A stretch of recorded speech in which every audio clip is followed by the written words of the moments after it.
Maharashtra NGO समिति ने आज एक प्रेस कॉन्फ्रेंस आयोजित कर सीएसआर फंड के पारदर्शी उपयोग की मांग की। समिति का कहना है कि शैक्षणिक संस्थाओं में सीएसआर फंड के सही इस्तेमाल के विशेष अधिकारी नियुक्त किए जाए। इसके अलावा समिति ने महाराष्ट्र में सीएसआर फंड की निगरानी और जांच के लिए एक अधिकृत समिति गठित करने की भी मांग की है। वर्तमान में कई जगह फंड खर्च हो रहा है, लेकिन उसका सामाजिक लाभ स्पष्ट नहीं है। नागपुर जिले में हर साल करीब 44 करोड़ रुपए का सीएसआर फंड खर्च होता है, मगर इसके उपयोग में पारदर्शिता की कमी है। महाराष्ट्र में वर्ष 2025-26 के लिए कुल 5,497.3 करोड़ रुपए का सीएसआर फंड उपलब्ध है। समिति ने सरकार से अपील की है कि सीएसआर फंड की जांच हो और फंड का दुरुपयोग करने वाली कंपनियों व संस्थाओं पर सख्त कार्रवाई की जाए। डॉक्टर एडुरे सर यांच्या अध्यक्षतेखाली महाराष्ट्रभर ही चळवळ सुरू होते आहे। माझं नाव सुनीता मोडक, राज्य उपाध्यक्ष म्हणून मी इकडे ह्या पत्रकार परिषदेला दाखल झालेली आहे। याच्यामध्ये महाराष्ट्र एनजीओ समितीचं संघटन आम्ही का करत आहोत याचा मुद्दा खरं तर अशा लेवलला गेला आहे, कारण आपण जर बघत आहात तर देशामध्ये आपण देशाचं सोडून महाराष्ट्रामध्ये अनेक सामाजिक संस्था आहेत आणि त्या सामाजिक संस्था तत्परतेने स्वतःच्या खिशात पैसा घालून काम करत आहेत आणि देशाचं संघटन वाचवत आहेत। म्हणजे ती जी मदत आहे ती मदत कोणत्या ना कोणत्या रूपात, मग कोणाला 2,000ची करता आली, कोणाला 5,000ची करता आली, कोणाला 10,000ची करता आली, ते करत आहेत। मग ह्या चळवळीमध्ये भाग घेताना आम्हाला काय वाटत आहे, राज्याच्या पदाधिकारी आम्ही जी नियुक्ती झालेली आहे त्या सगळ्यांनी ही गोष्ट ठरवली की महाराष्ट्रामध्ये महाराष्ट्र एनजीओ समितीचं गठन हे प्रत्येक सामाजिक संस्थेला न्याय मिळण्यासाठी झालं पाहिजे। हा मुख्य उद्देश आमचा आहे। मग यामध्ये दुसरा उद्देश असा आहे की मी आकडेवारी किंवा कोणाला काही बोलायचं आहे, कोणाच्या तिरक्यात जायचं आहे असं काहीच नाही आहे डोक्यामध्ये। फक्त प्रत्येक सामाजिक संस्थेला सीएसआर हा मिळाला पाहिजे, कारण अन्न वस्त्र निवारा हा प्रत्येकाला सरकारने द्यावं, प्रत्येक संघटनेला द्यावं, संघटनेने प्रत्येक देशाच्या नागरिकापर्यंत ते पोचवावं, असाच आमचा महाराष्ट्र एनजीओ समितीचा हेतू आहे। तर आता काही गोष्टींसाठी मी सरांना 1 मिनिट फक्त लाईनवर घेते आहे की जेणेकरून त्यांचं पण मत तुम्हाला ऐकता येईल। तर 1 मिनिट मी त्यांना घेते आणि परत मी कंटिन्यू करते। नमस्कार सर्वांना नमस्कार पत्रकार बांधवांना। आज जी नागपूरमध्ये जी पत्रकार परिषद सुरू आहे ती महाराष्ट्रातल्या मोकळीस आलेल्या ज्या संस्था आहेत त्यांना उभं करण्यासाठी आणि त्यांना पुढे घेऊन जाण्यासाठी ही महाराष्ट्र एनजीओ समिती स्थापन झालेली आहे। तुमच्या नागपूरमध्ये जो काही सीएसआर खर्च झालेला आहे तो सीएसआर योग्यरित्या खर्च झाला का हा प्रश्न आहे आणि तो प्रश्न घेऊन महाराष्ट्र एनजीओ समिती आता सध्या काम करते। अनेक ज्या अडचणी आहेत संस्थेच्या, ज्या अनुदाना संदर्भातल्या असतील, सीएसआर निधी संदर्भातील असतील, त्या घेऊन महाराष्ट्र एनजीओ समिती पुढे जाते। नागपूरमध्ये अनेक प्रकारचा निधी खर्च झालेला आहे, तो सामाजिकदृष्ट्या योग्यरित्या तो खर्च झाला की नाही झाला हा प्रश्नाची त्या ठिकाणी निर्माण झालेला आहे। त्याच्यासाठी महाराष्ट्र एनजीओ समिती लढा देते आणि यासाठी लवकरच पुणे येते आपल्याला अधिवेशन आपण घेणार आहोत। त्या अधिवेशनाच्या माध्यमातून आपण पूर्ण महाराष्ट्रभर आपण हे कार्य करणार आहोत। सगळ्या संस्थांना एकत्र येऊन त्यांना घेऊन पुढे घेऊन जाऊन आपण एक चांगल्या पद्धतीचं नेतृत्व आपण करून महाराष्ट्र एनजीओ समितीच्या माध्यमातून एनजीओना न्याय मिळण्यासाठी महामंडळ आपण तयार करणार आहोत। त्याच्या तयारीला आपण सर्वजण लागलेलो आहोत आणि त्याच्यासाठी तालुका स्तरावरती, गाव स्तरावरती, जिल्हा स्तरावरती अनेक ज्या अशा काही एनजीओ आहेत त्यांचे आपण ठराव गोळा करत आहोत। ते ठराव महोदय त्याच्यानंतर केंद्राचे मंत्री आहेत त्यांच्यापर्यंत आपण ते पोहोचवणार आहोत आणि तुम्ही सर्व पत्रकार बंधूंनी आम्हाला याच्यासाठी सपोर्ट करावा आणि तुमच्या काही सूचना असतील किंवा काही प्रश्न असतील तर तुम्ही विचारू शकता। माझा एक प्रश्न असा आहे की कोणता निधी कुठं खर्च झालाय आणि कोणत्या संस्थेला बेकायदेशीरपणे ज्या कंपन्या काम करत आहेत त्यांच्यावरती कारवाई करण्यासाठी आजपर्यंत पुढे कोण आलं नाही। त्याच्यासाठी महाराष्ट्र एनजीओ समिती पुढे येऊन ते हातामध्ये काम घेतलेलं आहे। अशा काही ज्या काही कंपन्या आहेत त्यांच्यावरती कारवाई व्हायला पाहिजे, त्याच्यावरती अभ्यास केलेला आहे, त्यांनी कशा बेकायदेशीरपणे खर्च केलेला आहे आणि त्याच्यावरती लवकरच आम्ही तुमच्या समोर ते आणणार आहोत की नागपूरच नाही तर पूर्ण 36 जिल्ह्यामध्ये जे काही बेकायदेशीरपणे खर्च झालेला आहे तो वेगळ्या कारणासाठी खर्च झालाय तो आपण जनतेसमोर आणणारच आहोत, या महाराष्ट्रासमोर आणणार आहोत, जेणेकरून सामाजिक जबाबदारी म्हणून जी कंपनी काम करते तो जर खर्च जर होत नसेल तर त्यांच्यावरती कारवाई झालीच पाहिजे. या मागणीसाठी आम्ही आग्रही आहोत आणि नक्कीच आपण येणाऱ्या या काळामध्ये तुम्हाला दिसेलच की आम्ही जे काही पुरावे आहेत आमच्याकडे ते पुरावे घेऊन आम्ही सादर करणार आहोत. आम्ही शासनाला याच्या आधी सुद्धा निवेदन दिलेले आहे, चौकशी समिती स्थापन करा असंही निवेदन दिलेलं आहे.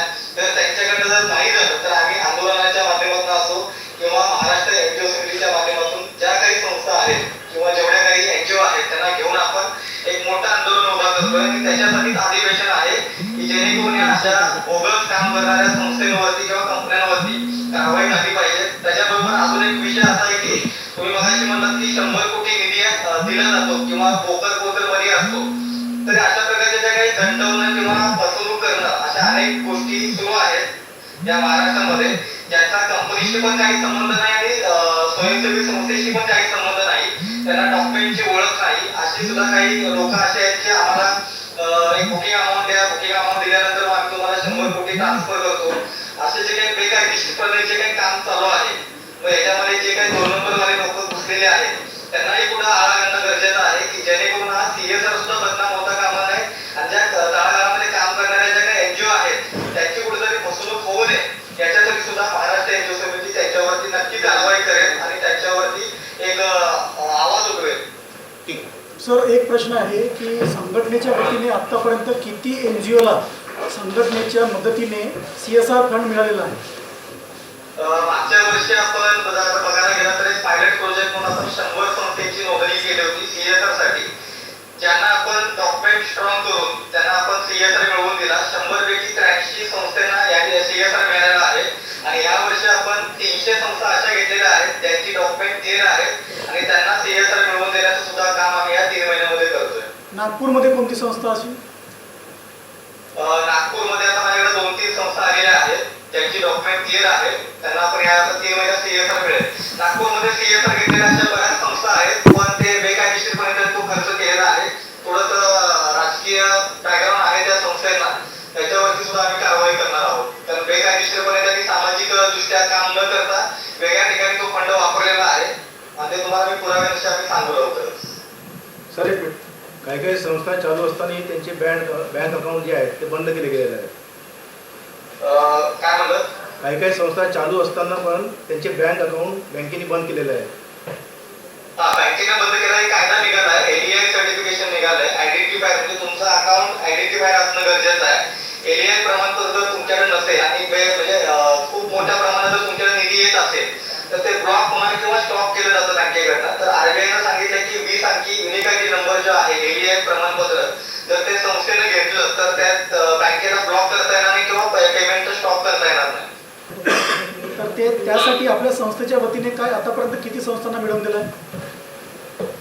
नाही, आता मी ते सांगितलं मागच्या वर्षी आम्ही 100 पैकी 83 संस्थांना CSR दिलेला नाही, आहे. ते CSR झालं सर, परंतु जिल्हाधिकारी कार्यालयामधून काही संस्थांना एक असा निधी मिळतो आहे की जो 15 ते 20 हजार असा काहीतरी एक त्यांना एक कार्यान्वित करण्यासाठी निधी मिळतो आहे दरवर्षी. तर आपल्या संस्थेच्या वतीने असे काही संस्थांना ते अलर्ट झालेलं आहे का, मिळाले आहेत का त्याचं? त्याच्यावरचं उत्तर मी देते. मला विषय समजला नाही तुमचा. मी देते सर, ते आम्ही ते टार्गेट केलेलं आहे. कारण महाराष्ट्र एनजीओ समितीची स्थापनाच आत्ता फक्त 8 महिन्यापूर्वी झाली आहे. आम्ही वर्षभर काम केलेलं आहे.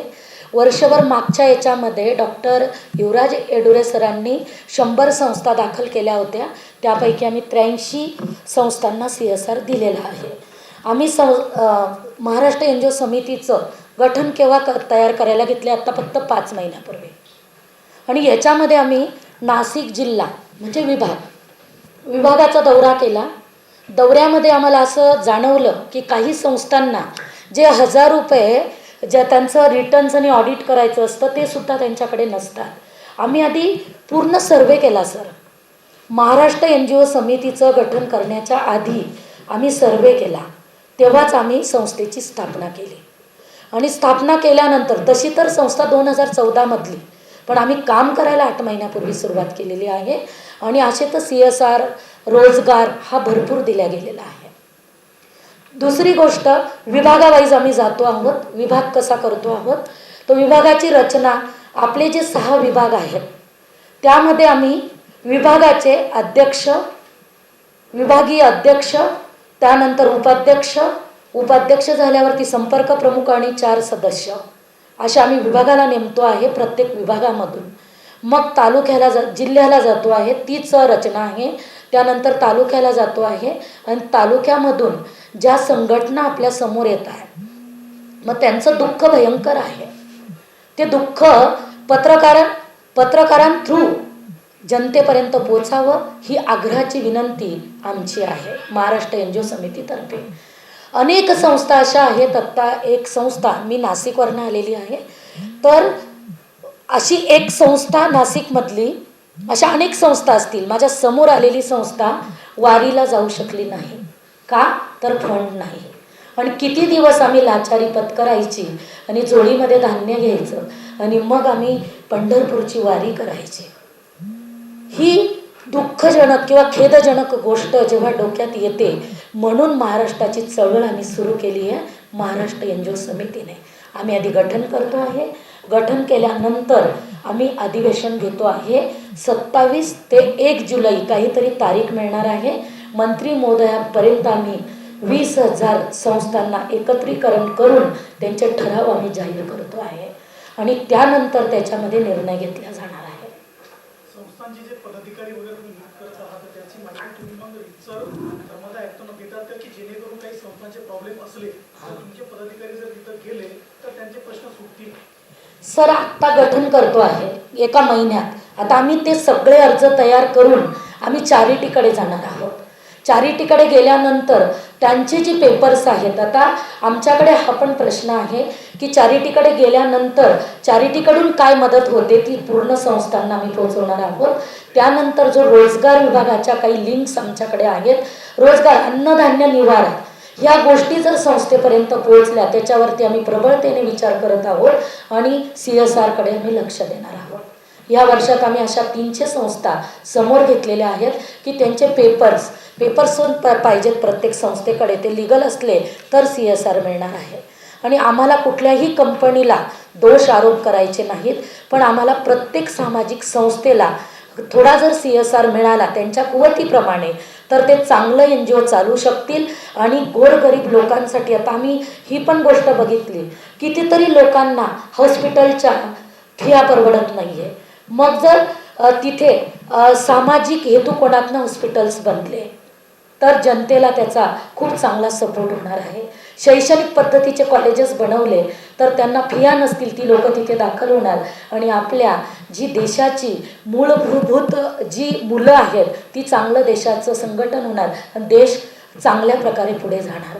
ह्या हेतुकोनातनंच महाराष्ट्र NGO समितीची अग्रेसर भूमिका आहे. नागपूरमध्ये किती NGO आत्तापर्यंत 1 महिन्यामध्ये 700 NGO तरी समोर आलेले आहेत. नाही, 1ही रुपया नाही. आणि आता जो अधिवेशन केलेलं आहे त्यांच्याकरता काही निराकरण नाही,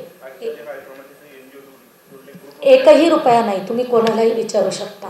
आता आम्ही आमच्या निधीतनं किंवा आमच्या खिशातनं जेवढी आमची महाराष्ट्र NGO समिती आहे ती गठन करताना घरातूनच आम्ही पैसा खर्च करतो. आज हे अधिवेशन आपलं मीटिंग ठेवलेली आहे तर काय निर्देश आणि काय माहिती तुम्ही देणार? हां, या निदर्शनामध्ये आमच्या NGO जोडल्या गेल्यात. आज 200 NGO तरी येण्याची शक्यता आहे आणि इथे 100-150 NGO तरी आलेल्या आहेत. याचं ध्येय धोरण असं आहे की संघटन झालं तर माहिती प्रत्येकापर्यंत पोहोचणार. हे एक मूल त्याच्यामध्ये आमचं मेन ध्येय आहे. दुसरं, संस्थेने CSR मिळवायचं असेल तर त्याचे पेपर्स कसे असायला पाहिजे आणि तुम्ही चॅरिटीला काय शो केलं पाहिजे. तुमचं शासकीय योजनेमध्ये किंवा शासकीय धोरण धरून जे पेपर्स सादर होणार आहेत त्याचं आम्ही मार्गदर्शन करणार आहोत. कारा न्यूज के लिए सचिन झोड़ापे की रिपोर्ट.